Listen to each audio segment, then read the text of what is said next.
√5 plus √3 काय करायचे रॅशनलाइजेशन with denominator. मला सांगा हा √5 मायनस √3 अपॉन √5 प्लस काय घ्यायचं कॉन्जुगेट काय घ्यायचं.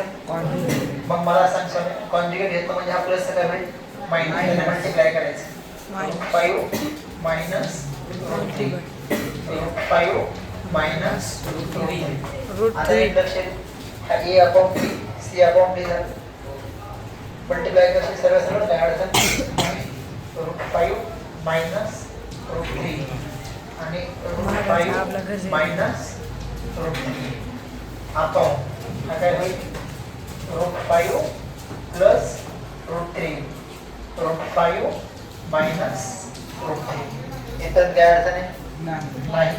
आता एक गोष्ट लक्षात ठेव मला सांग हा जर समजा a इंटू a असेल तर आपण काय घेतो a चा स्क्वेअर किती नाही.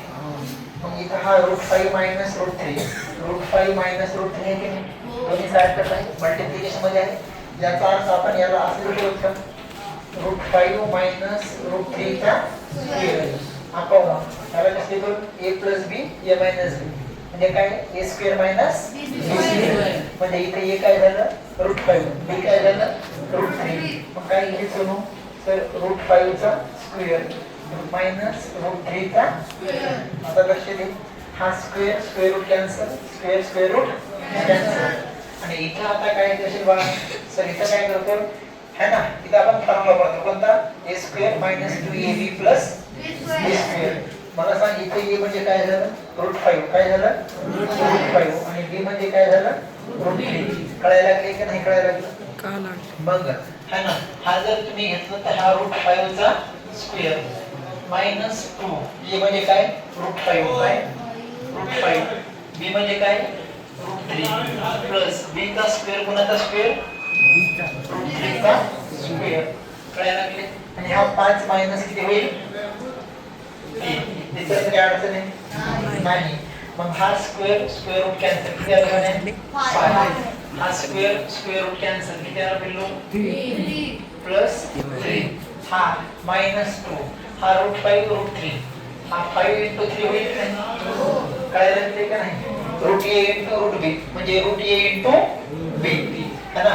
आपण हा काय हा झालं काय झालं आता हा 5 आणि 3 किती झालं मायनस 2 रूट किती आलं 15 आपण किती यायला लागले 2. आता नीट लक्ष दे इथं थांबायचं नाही हा इथे या 8 ला तुम्ही 2 इंटू 4 लिहू शकता का सरल्या भांडे शिकले या 2√15 ला तुम्ही 2 इंटू 15 लिहू शकता का नाही. मला सांगा का नाही लिहू शकत पण म्हणलं नाही लिहू शकतो ना सांगा मल्टिप्लिकेशन व्हायला लागले माहिती हा मायनस आहे फक्त समजून घ्यायचं असेल तर हा तुम्ही मायनस वन पण लिहू शकतो मायनस 1 इंटू मायनस 2 मायनस 2 √15 मग इथून हा 2 कॉमन आणि हा 2 कॉमन काढशील की नाही रे मग हा 2 कॉमन काढलं तरी काय राहील 4 मायनस √15 आपण काय राहील 2. आता मला सांग हा 2 कॅन्सल हा 2 कॅन्सल काय राहील